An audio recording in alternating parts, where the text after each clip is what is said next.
And yet, the crowd followed him. And so Jesus, giving all that he had, all he could, went out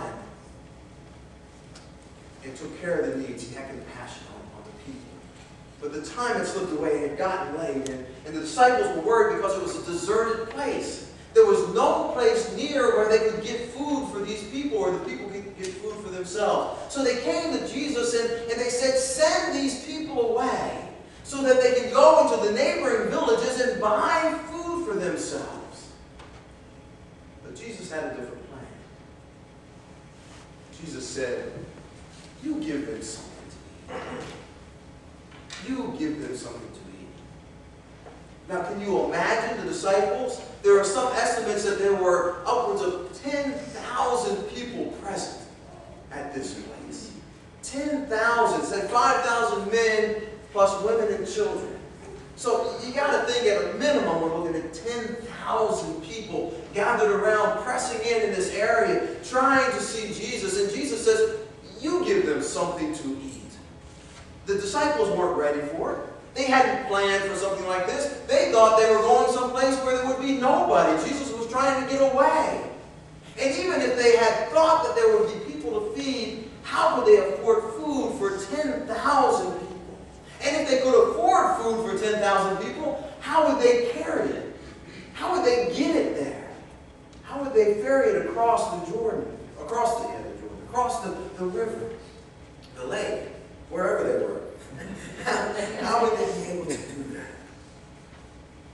Their response was a reasonable response. We have nothing. All we have are 5 loaves and 2 fish. A reasonable response for people who are overwhelmed by the task that has been placed before them. But what the disciples didn't realize was they were about to be taught one of the most important lessons in all of Scripture. They were about to witness the only miracle that is in all 4 Gospels. Speaking of miracles, thank you, Kate.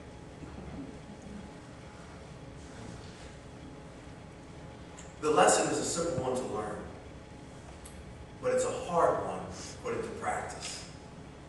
It's a very easy lesson to grasp, to understand. It's a very hard lesson to have faith enough to do. And this is the lesson. When God leads us to a task that is overwhelming, give Him everything that you have, and it will be enough. Easy words, hard to live.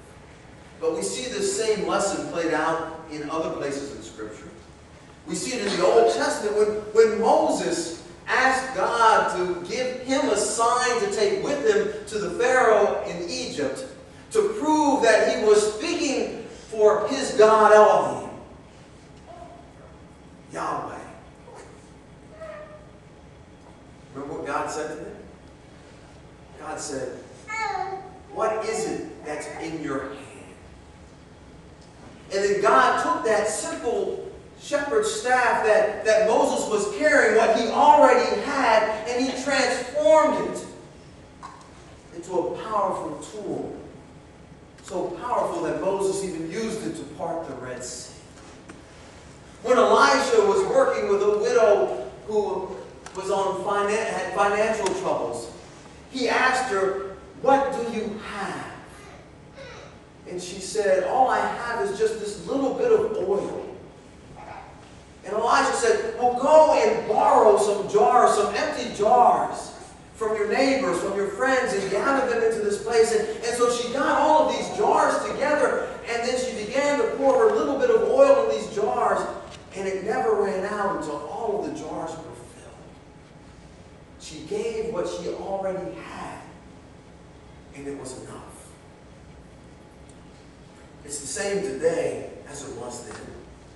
When we are overwhelmed with what God would have us do, He simply asks for us to give Him what we already have. And He makes it work. There was a young single parent, young single woman with a small baby, not too much older than some of the babies that we have scattered around our sanctuary this morning, that came to the church last week for help. She was told by her doctor that her baby needed a special kind of formula, that was the only kind of formula that her baby could tolerate. And she was signed up with WIC, and she had gone to WIC, and they didn't provide that kind of formula. They apparently have a contract list of formulas of all the stuff they have, but that they can provide, and if it's not on the list in the contract, they can't get it, they can't write a check for it, they can't go to the store and buy it, you're out of luck. And so they recommended that she try a soy formula. And so she went out to the store, got the soy formula, and her baby ended up in the hospital on life support for about 4 or 5 days. And so she came to the church, she came to your church, seeking help. And we were able to help her because you had given what you already had. When we had a special offering one Sunday for the pastor's discretionary fund, you gave. And that money was able to allow us to buy that formula for this lady, to help her out for a few weeks at least, so that her baby wouldn't be hungry and she'd be able to feed her child, because she just could not afford that formula. We gave what we had, and it was enough. God calls us to care for the hurting, the suffering, for the sick. And we often cry out, but what can we do? We're only flesh and blood. Well, for those of you who are flesh and blood, there's still a lot of vacancies on that blood donation list. There's something that we can give that we already have, and perhaps it will be enough. Jen Bolton just asked us to help out financially for autism, to help with research. If we give what we have, God will use it, and it will be enough. God calls us to spread the gospel message, to share the love of Jesus Christ. Why does that sound so hard, but it's so overwhelming to us? Share the love of Jesus Christ. It should be an easy thing. It's not share the thou shalt not do this or you're going to get kicked in the butt of Jesus Christ. That would be hard. It's to share the love, the grace, the forgiveness, the mercy of Jesus Christ that transforms, that empowers, that heals. And yet we get overwhelmed. We say, I just don't know what to do. I wouldn't know what to say. How would I go about it? And God says, give me what you already have. You feed them, and it will be enough. Well, we have Vacation Bible School. Don and others, there's more than just Don working on this, have invested quite a bit of their time already, and they've given and are giving what they have. But they need more help. We just heard they need people to help young children walk from one place to the other and get there safely. They need people that can maybe help recap the day with the kids. And I know there's children who live in your neighborhood that don't know there's a Vacation Bible School happening in a couple of weeks here, or in a week here. You could talk to your neighbors who have children and invite them. Offer to go with them or take them the first night if they're uncomfortable going by themselves, if they're afraid their kids won't have a good time.